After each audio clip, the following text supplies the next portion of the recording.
วัสดีค่ะเบนนะคะเบนหน้าซอยค่ะอยู่ร้านก๋วยเตี๋ยวไก่หน้าซอยนะคะ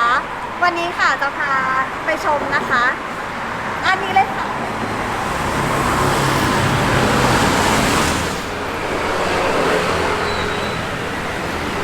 อันนี้นะคะจะเป็นส่วนประกอบของที่ร้านนะคะคือลูกค้าค่ะสามารถเลือกเองได้เลยนะคะก็จะให้ลูกค้าค่ะเลือกเส้นก่อนเส้นของเราจะมีทั้งหมด6เส้นมีเส้นเล็กเส้นหมี่บะหมี่มาม่าวุ้นเส้นนะคะแล้วก็เส้นใหญ่ค่ะพอลูกค้าเลือกเส้นเสร็จปุ๊บใช่ไหมคะเราก็จะทำให้แล้วก็ในปริมาณตามนี้เลยนะคะพอทำเสร็จปุ๊บเนี้ยหนูก็จะให้ลูกค้าแล้วลูกค้าก็จะตักเองของที่ตักเองอะค่ะก็จะมีเนื้อไก่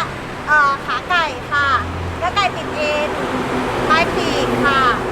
ข้อเนื้อไก่ติดเอ็นค่ะข้อไก่ค่ะแล้วก็เป็นกึ่นค่ะเป็นเลือดตุ๋นค่ะ2อย่างนี้นะคะจะเป็นใช้เท้ากับมะระตุ๋นค่ะแล้วก็มีผัก3อย่างให้ลูกค้าได้เลือกเลยค่ะทั้งหมดเนี่ยนะก็คือเลือกเองได้หมดเลยค่ะ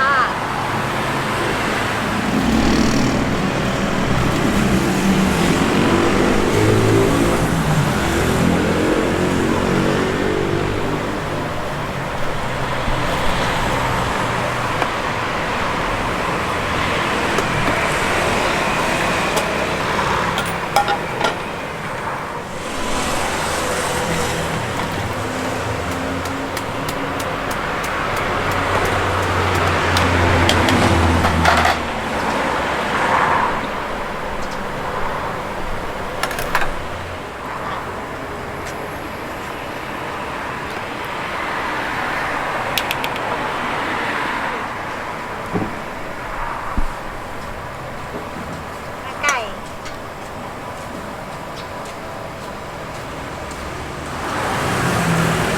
ประมาณนี้ได้ไหมคะ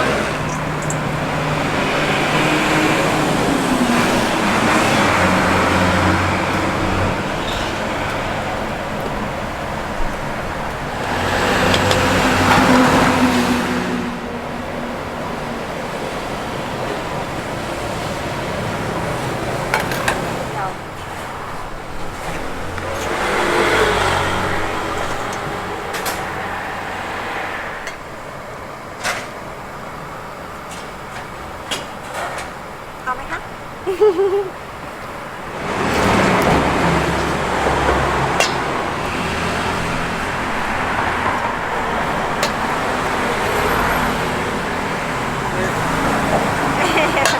เห็นใช่ไหมคะ Thank ค่ะ you.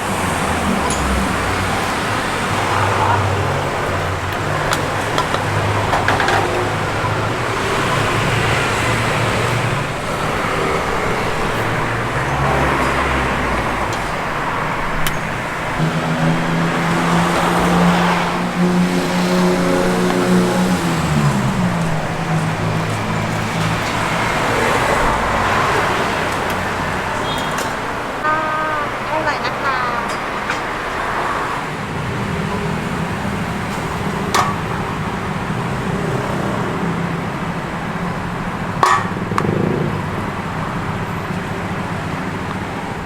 ตรงนี้ยังไม่ต้องตักเพื่อที่จะได้ให้พี่เขาถ่ายไง